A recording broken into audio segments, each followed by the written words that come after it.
York County is so much more than just a stop for gas on I-80. 17 County is filled with unique individuals with unique stories just waiting to be told. Welcome to the 17 County Podcast with your host, Emily Perry. This is 17 County Podcast. Thank you for tuning in for today's episode. Be sure to like, subscribe, and listen. This helps our podcast grow, and we thank you for your continued support. We would also like to take the time to thank our York County Development Corporation members, Agri-Products, Cornerstone Bank, Nebraska Public Power District, and Central Valley Ag. Without these great members, we wouldn't be able to focus on the growth and development of York County here at the YCDC. So thank you. Let's get to the podcast. Let's say this for now. Everything in life is powered by connection, and connection is Ginger's jam. It's the art, science, and energy that makes the world go round. She works with great leaders, teams, and organizations to do their best work by tapping into the incredible possibilities meaningful connections create. If you want to learn more about her, she invites you to visit gingerjohnson.com. And if you're really curious, you'll likely Google her anyways, and you will find her TED Talk, book, events and programs, YouTube channel, and various and sundry other information, all promoting and teaching human connection. For now, she thanks you for your time and attention. So let's get to it. Hi, Ginger. Thank you so much for taking time out of your, I'm assuming, very busy schedule to come and talk with me. Emily, it's always great to see you. And we're aiming for production, not busy, right? So This is great. Absolutely. Yes, absolutely. So I guess just to start off, let's get a little bit of background. Who are you? What do you do? Well, you might have seen me at the post office. No, I'm just kidding. Unless you live in Missoula, Montana, and I do go to the post office, legit. My picture's not on the board. Who am I? My name is Ginger, and I am focused on helping connect the world, Emily, by the modalities of speaking, workshops, professional development, executive training, those kinds of dinner parties, those kinds of events that bring us together so that we can go and grow. Absolutely, which is so important. And at least for me, and I'm sure that there's a lot of people that feel the same way that I do, but connection's really intimidating until you know some of the key components of how to make that first initial connection with somebody. So how do you encourage people to kind of step out of that comfort zone and really make meaningful connection instead of just, that surface level? Well, it's interesting you find it intimidating. I appreciate your honesty, as is your style. So if we think about connection, Emily, as simply a conversation, not just, it's simple, just dismisses, simple opens a door, says, I'm going to have a conversation.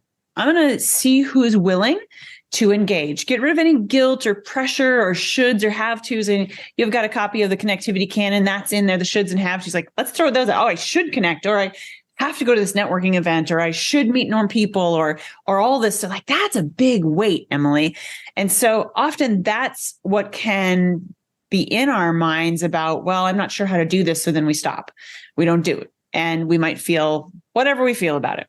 Simply start with a conversation. Make a first move, as I outline in the framework, in the canon, and in my work. Is you're right. It's no matter who you are, it can feel perhaps slightly awkward, or maybe just a little out of what we would think is our everyday life. However, it's a muscle. So the more we do it, the better we get at it. And it's not about failing. And this glamorization of the word failure is dangerous. Get rid of that too, please. We really want to focus on, well, what is possible? What is going on for that person? Open with a safe, pleasant question. And these are not the weather. These are not sports. These are not the what I would call the mundanities of life, which are certainly relevant in certain circumstances, Emily, as you and I both know, especially think about the great state of Nebraska. There's so much agriculture. Weather's legit. It is sometimes just kind of the wrong lily pad to jump onto. So if you feel like connecting, not networking, these are different. If you feel like connecting is hard for some reason, pause, take some nice deep breaths, and think to yourself, I'm going to start a conversation. And I bet that person has a story they'd love to share. Yeah, absolutely. And you made a really interesting statement there. So networking and connecting are different. Can you explain that? Yes, I can. And I'd love to. Thanks for asking. when we think of connecting, Emily, think of it as H to H, human to human. So put your hand on your heart right now. And as you're listening, my dear listener, put your hand on your heart. That heartbeat is our personal connection to self. This is not anything far out or weird. This is simply the reality of that heartbeat is beating for us. That blood is connecting us to our body. Well, we take that one step out, a ripple out. Like, what is the heartbeat of somebody else? We are so much more alike than we are different, Emily, so much. And it's not about everybody being like-minded. I can't stand that phrase. What we want is like valued. Because when we think about how do we connect, how do we open a conversation, how do we do the stuff that this crazy Ginger is saying? Well, focus on the fact that it is true that most of us share many values. What do we value in our life, Emily? We value safe and clean water. We value neighborhoods. We value feeling seen, valued, and heard ourselves. So if we start with connecting instead of networking, we're going to do that. The difference between the two, to me, very, very simply, is that connection is really focused on one at a time, human to human, quality, not quantity. Networking is a great word when you look it up in the dictionary. It's to build your social capital. It really became in vogue in the most recent iteration in like the late 1800s. Well, it's been convoluted, sadly, and it's been kind of raked over so many coals that now it feels very shallow, which is unfortunate. But think about connection anyway, because Emily, when I walk into rooms and I ask people, who in here loves networking? A few hands go up. And I ask those hands, because a lot of them still stay down because of the connotation, unfortunately. But the hands that say, I'm like, well, what do you like about it? And they say, oh, I love connecting. Well, then call it what it is. Mm-hmm. It's human connection. You wouldn't call a hamburger a hot dog. They're both on a bun, but call it what it is. So get really clear, the human to human connection with a depth and a meaning and a purpose, just like YCDC, like this great 17 counties, like we're all interconnected. And we look at that, we rely on each other, sometimes for life and death matters, often for, thankfully, not life and death matters, but matters that still matter. Networking tends to be more surface level, more push your card, the quantity rather, like, oh, I have to go and meet this, or I have to tell 5 people about myself. No. Being a connector, being in the connector's mindset is being interested, not worried about being interesting. So to your first question, if you're feeling like it's a scary zone, then focus on finding out what's interesting about the other person. Focus on being interested in being them. Our English teachers thank us for using the gerund and all those terms appropriately. So alleviate your pressure. You mentioned the comfort zone. Think of comfort zone as a trap. Think of comfort zone as a place you don't want to be. The Bermuda Triangle is how I often think about it. There's no growth in there, Emily. If we only stay connected with people we already know, oh man, that's a bummer. And it's a bummer in so many ways. We miss so much of life. I could go on and on. One really small example of this is, I remember when I was in my, earlier in my life, and I was going on a trip, and I told all my friends, this was still in the era of actual cameras and film, I told my friends I was going on a trip. So I went on the trip. I took a bunch of pictures with my friend Francis, who I was staying with in California. And I came back and people were like, oh yeah, you got your pictures. And those days, you waited a few days for your pictures. So I got the pictures back and I brought them to work. I'm like, yeah, this is us, and blah, blah, blah. And they pointed to my friend Francis, like, who's the old woman? I'm like, that's Francis. What the heck does that have to do with anything? And it was a big, like, oh. And I thought to myself, boy, it'd be boring if I only hung out with people like myself. Oh, it's mono. It's not diversity. It's monoversity, if that's even a word. It's not connection. It's self-imposed restriction. That's not connecting. Yeah. And I mean, that brings up so many questions for me. We've only got 6 hours, folks. I know. Right. Oh man. But I mean, you hear about networking, unfortunately, and even connection to an extent, but why is it so important? Why do we crave that interaction and actual connection instead of just a simple, wave and pass by? Right. Yeah. Ooh. Why do we crave human connection? Because the very simple answer is we all want to belong, Emily. We all want to feel part of something. And that part of something, again, it starts with our own heartbeat, our own self. I teach a model called the three ripples, and there's a self, team, community. And I use it in lots of different ways. But this example for your question, if you think yourself as the center of a ripple model, there's the dot of you, and then there's a couple ripples out, and there's probably more ripples than that. We want to belong. And the first person we need to feel really loving, respectful, and belonging with is ourselves. There's so much angst sometimes. There's a lot of, Emily, there's a lot of people struggling with just being their amazing self, exactly how they are. And I want to give everybody who's listening, and then share this with anybody like if you're struggling with that, know that you're amazing just how you are. To be connected with yourself is to do everybody else a service too, but you've got to start with yourself first. There's no martyrdom. There's no saving the child from the train if we don't take care of ourselves first, if we don't feel that self-connection. It's so critical that we know that. Science shows that. Research shows that. Isolation, disconnect are killers, literally. Yes. So And again, it's not a volume game. Maybe you have one great friend, maybe you have 5, maybe you have 50. Well, it's up to you to decide, but start with yourself first, because that sense of belonging, that feeling of peace, sleeping well at night, taking care of yourself, everything we want to live our best lives goes up when we focus on that sense of belonging.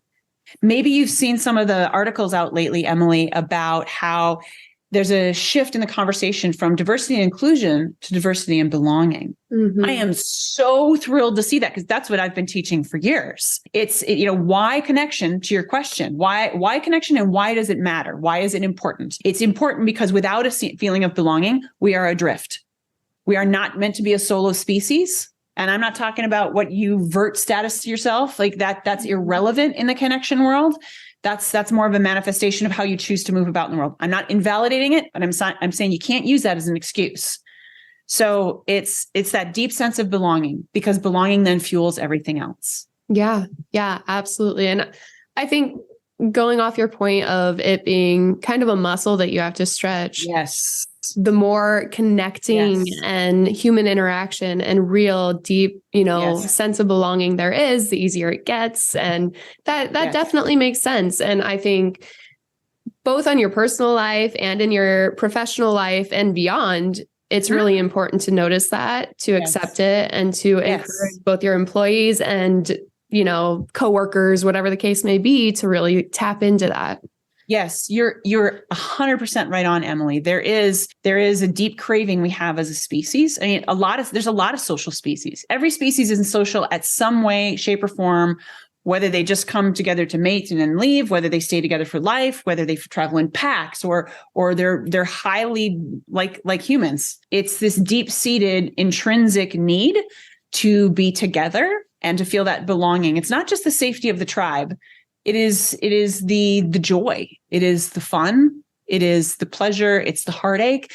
And something you said just a moment ago about, when we feel like we don't belong, we have that loneliness. And not only is that a killer, but when we have the belonging, that stuff is at bay, and the sticky gets better, because with the depth of a relationship grows respect, conversations. It's like what I call the Harner principle. Another great client partner of mine in Nebraska, in Lincoln, I call it the Harner principle, named after her. And she says, you need to have the conversations you need to have that you're not having. When you feel more connected, meaning that you feel like there's a strong enough tie, that you've invested, that you've intentionally grown the relationship, and you've worked your way through some of the crud and everything in between, then you are not just more likely to have the sticky conversations when it needs to be had, you're more likely to bring it up so that you have it. I mean, think about economic development. This is something that not everybody wants. Yeah. And so let's make sure that we're leading with the connector's mindset, the positive, objective, and willing, because if we do that, we're willing to go deeper. It is an unfamiliar pool for most of us. I mean, it's an unfamiliar pool for all of us once we start a new relationship. And even we get to different thresholds at different relationships. We need to reflect on that and trust, and also be willing to set intentions and have these conversations so that we can progress as productive people. It's not about the project or the thing. It's about the relationships, to have the discussions, to have the conversations that reveal the connections that build belonging. Yeah. Yeah, absolutely. 100% agree. And I know from hearing you speak that another thing that you're really, really encouraging of is finding your why. Why are you doing this? Why is it important? What's the point? If you don't fully believe in this and you're not committed, then why are you doing it? Yeah, you're a parent. You know what the favorite question is. Oh, yes. Oh, yes. Every room knows this. It doesn't matter if you have human children or not. What's a toddler's favorite question? It's why. And it's such a great question. Why? You're right, Emily. I do work, especially when I do deeper work with leaders, teams, C-suite, executive groups, directors. People want to feel like what they're doing matters. Like, that's not a small thing. That's a big thing. And so we do dive deep into the why. Your friend and mine, truly, Lisa Hurley, right? We got to know each other in a coaching relationship. She saw me speak at her Rotary Club. She leaned in and asked, did I coach? And we got into it. And that was the first part we got into. And if we don't examine the purpose of our why, if we're not sure, then please, I invite everybody to do that work. Is it hard? Yes. Will it clarify everything? Yes, it will. Because it's not just what do I want to do? It's also what I can keep out of my life. And this includes relationships, everyone. It doesn't matter if you are tied by blood or a license of some sort or anything like that. Like, all relationships are on the block for development. So the belonging, the need, the craving, the desire, as well as to reciprocate. One thing, Emily, that I'm really finding that people want to learn more about is how to accept connection. It almost feels weird. It's like, I want to give you this blizzard. Will you take it? And you're like, well, yeah. Well, if we think of that blizzard as a relationship, why do we hesitate? And there's all kinds of reasons for that. But I'm been busy for decades. So it's such a fascinating thing to tap into this crazy species we are. Yeah. Yeah. And there's so many layers. There's just so much that you can pull back on. And I mean, and that's why your why. Yeah. That's why the why is multi-layered and it's deeply layered, Emily. So if you haven't done that kind of work, like, why am I doing what I'm doing? It's not to provide a living. It's not to be a good human. Everybody strives for that. So get past the everyday common layers and get into like what fundamentally drives you. I know what that is for me. And I know that's why I feel like I'm credible to teach this. It's not my ego speaking. I really wanted to examine, well, is this something that is a good move for me to teach? And will I be a good teacher of it? It's not imposter syndrome. It's making sure that I'm going to invest my life in something that matters and that I can understand. I know, like, there's many people like me who knows what it feels like to be in a group where you belong, like YCDC. I live in a different state. I absolutely feel like I belong. I keep coming back to Nebraska. I keep getting to come back to Nebraska and be part of y'all. And there's a real sense of belonging. I love it. I can't shut up about Nebraska. Awesome. And also, yeah, it is. Love that. And I also know what it feels very viscerally, very intensely to feel not just not belonging, but also to feel uninvited. Like, those are extremely painful, where all the crud comes flooding in. Nobody wants that. And so there's a yin to every yang, there's a teeter to every totter. And so I tap into that part of me of what have my experiences been where I have distinctly been unwelcome, unwanted. I did not belong. And it's not because it was my choosing. That's hard. And so the power of connection is belonging. And I'm so glad to see this conversation just exploding. It's so critical that we see, because a simple way to think about inclusion and belonging is just because we have diversity doesn't mean you're belonging if you're checking the inclusion box. But if you foster a culture, wherever that is, family, work, altruistic, everything is all the same thing. If you foster a culture of belonging, then you will include. I like that. I like that a lot. And I actually went to a conference not too long ago, and they were talking about how to engage, the younger generation. And he broke it down into some really simple steps and was like, people just want to be seen, heard, and I mean, they want to act like what they say matters. And I'm like, that's not a generation thing. That's a everyone thing. Exactly. Every generation is talking about every other generation like that, Emily. I'm so glad you said that. Thank you for going on record with that. Yes, absolutely. Well, people are people. Exactly. We're always going to be more alike than we are different. Yes, of course, there's going to be different native technologies, whether it's smoke signals or a cell phone.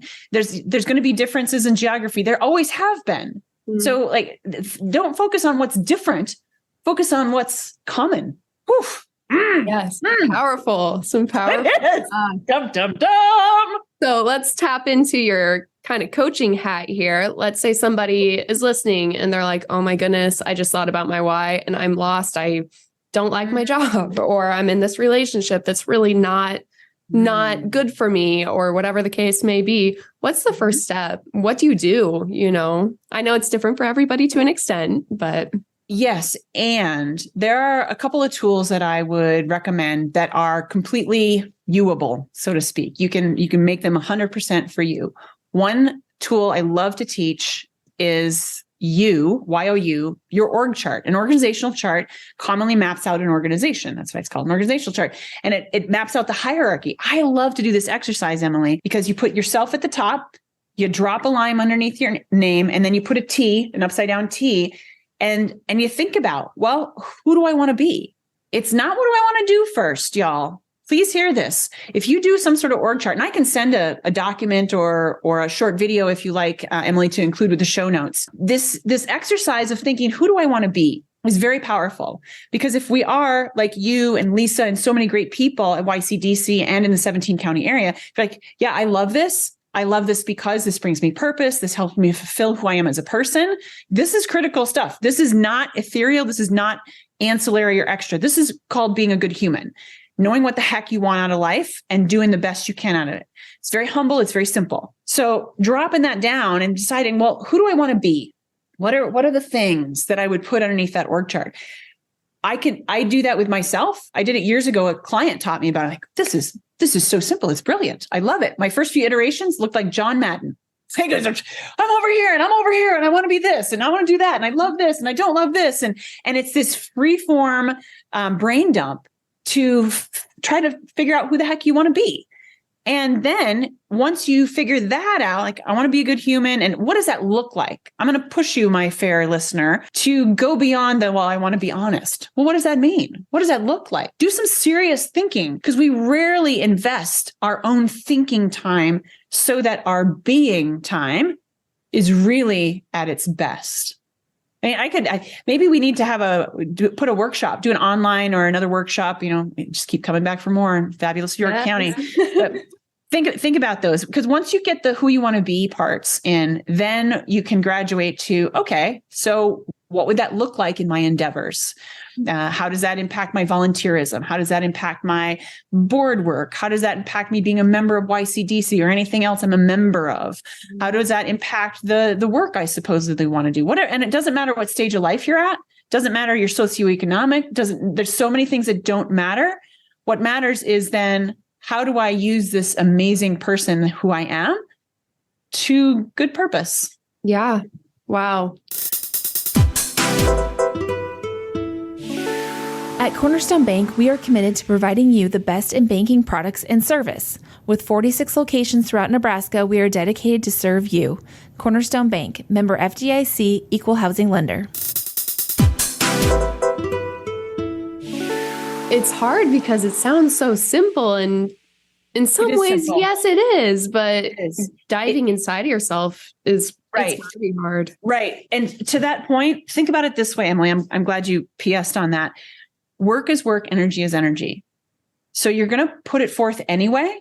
So instead of feeling like you're going to be frustrated or you're going to do the same old, that phrase is a killer, by the way, then pause and say, well, what if I don't want the same old? What if I want something different?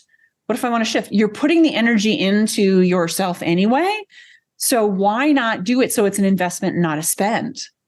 I invite people to do that. And another key piece to that, Emily, to your question, is how do we actually do this? How do we be a good human? How do we be connected and feel our sense of belonging? Is really examine your relationships. this can get into sticky ground very swiftly for people. One of the biggest gifts of COVID to me is I got crystal freaking clear on the relationships in my life. The great thing is that I had a year or two to think about it, because this is a big investment. This is not just an overnight checklist. This is relationship and thinking. And that's the hard part that you're alluding to. Yes, it takes definite concentration. It's stuff we often either don't want to think about or feel like we have to have some clear resolution to. That's not life. So decide. The simplest way is who fills you up, who is positive, who knows you, who loves you, who respects you, who's cheering you on. Put a line in the middle of the paper. And on the other side, like, who doesn't? Where do I feel depleted? Who is bringing me down? Who isn't positive? And there's going to be family on that list. So give yourself permission to say, this is an exercise I really need to think about who I'm giving my energy to. This is precious. I think energy is our most precious. It's not even a commodity, our most precious resource. We've got it. Let's use it for the good. Well, we could keep going, but I'll pause there. Yeah, no, you're fine.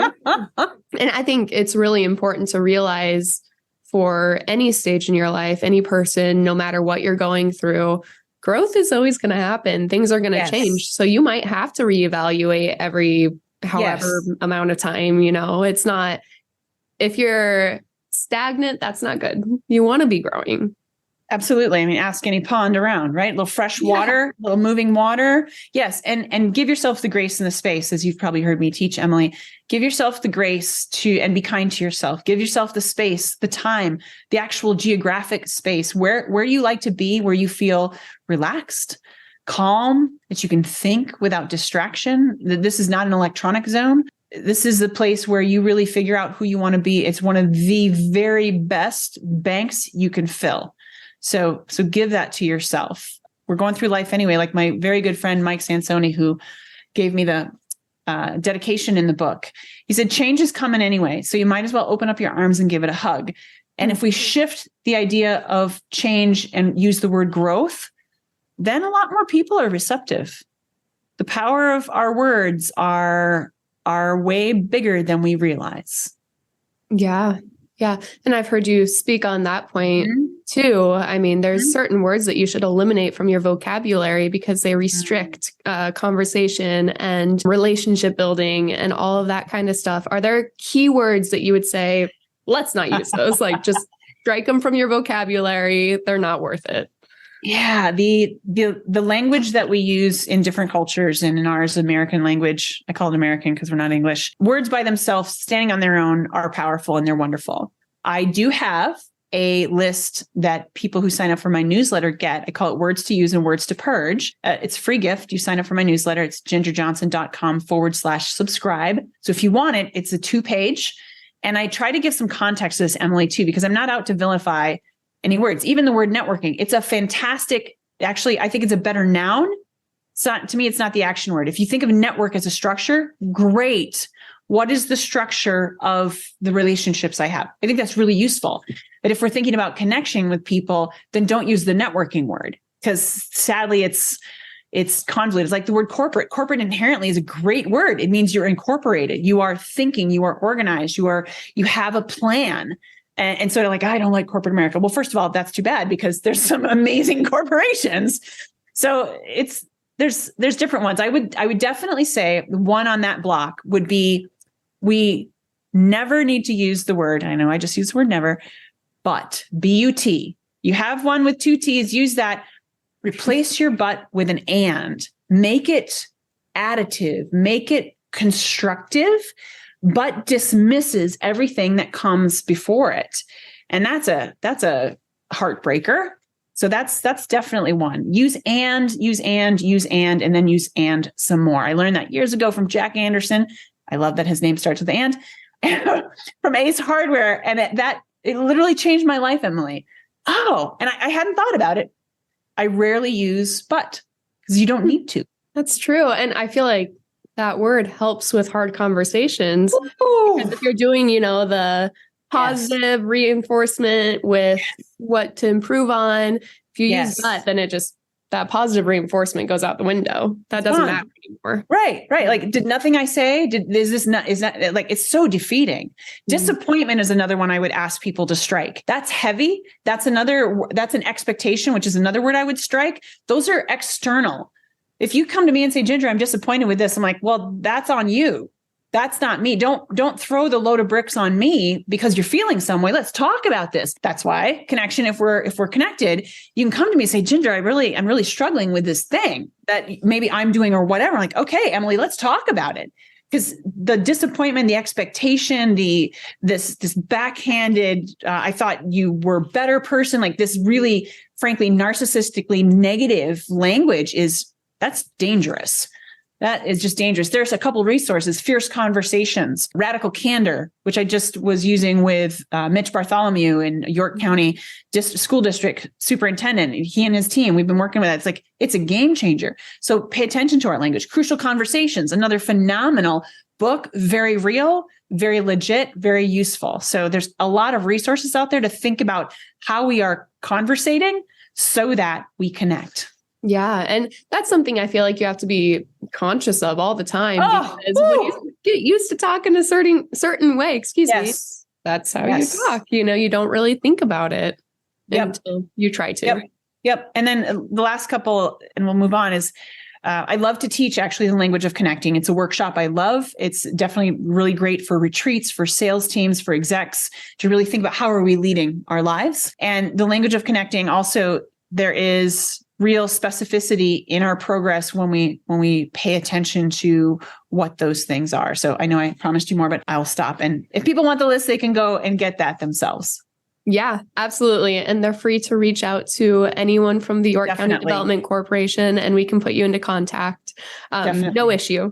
But we are getting pretty close on time here, but I do want to take a minute to talk about your book, because you gifted it to me and your book is amazing. And I will rant and rave about it forever because it's eye-opening, honestly. I mean, how so? For me, I always have been a self-proclaimed, introvert, have very few deep connections, didn't really think it was that big of a deal. I'll talk to you when I pass you and hey, but I didn't know how to make those deep connections, and I guess didn't realize the importance of them, even if it is someone that you might only meet a couple times in your life.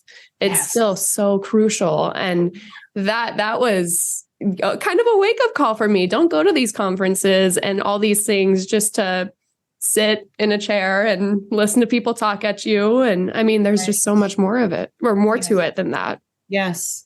The gift, I'm really pleased to hear that you're finding it useful. That's my aim and the goal. As you know, my picture's not in there. It's not about, the book isn't about me. It's about providing actual tangible, here's a tool you can use. One of the gifts of connecting to me, Emily, and not just to me, I'll rephrase that. One of the big gifts of connecting is that if we allow ourselves to understand that connecting is bigger than us, and it still starts with us, then we will start. And the gift of connecting is a self-confirmation. It's to remind ourselves that we are seen, that we are valued, that we are heard. And in return, when we talk with somebody at the bus stop or at that conference or walking down the street or in the coffee shop line, the grocery store, wherever you're at, to acknowledge somebody is deeply respectful. It's dignity based. It is integrity of letting somebody know that they exist. And as crazy as that sounds, that we need to validate that and remember that, it is fundamentally critical. I know that all of us, Emily, have the solution for this epidemic that happened way before the pandemic of isolation and loneliness. American Psychological Association did a big study well before the pandemic. We are all the solution. How do we connect? We see people, we acknowledge them, we give them eye contact. And I said, give on purpose. We say hello, we wave. And it doesn't matter if they're holding a sign at the light stop. It doesn't matter if it's somebody in the bowling alley. It doesn't matter if it's in a cast of thousands, like at a concert. Do the good human thing and look at somebody. You don't owe them anything, so to speak.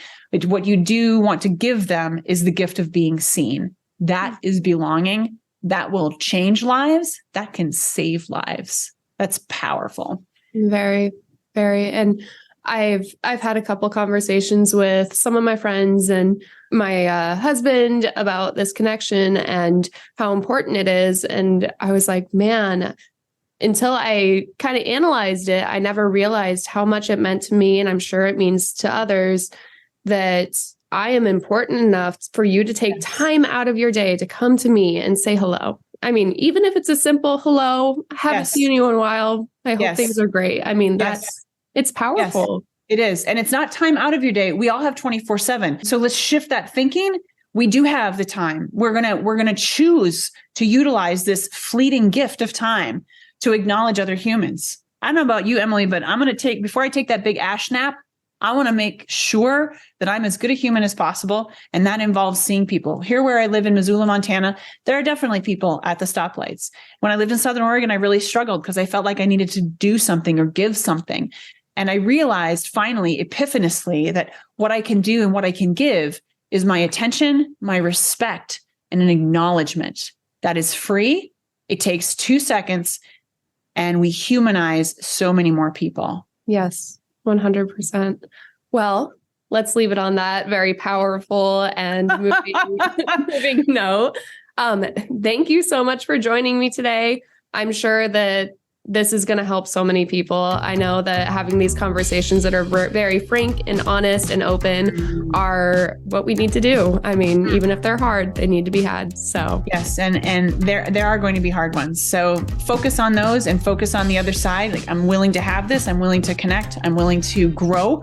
And of course, we'll keep going. Emily, it is an absolute treat always to get to see you. Thank you for the generous invite. And I can't wait to be in York and the 17 counties again soon. In closing, we would like to once again take the time to thank our members, the people that help us drive change. We would like to thank York State Bank, Henderson State Bank, York General, Meade Lumber Company Incorporated, and York News Times. And thank you, our listeners, for tuning in. Catch you next time.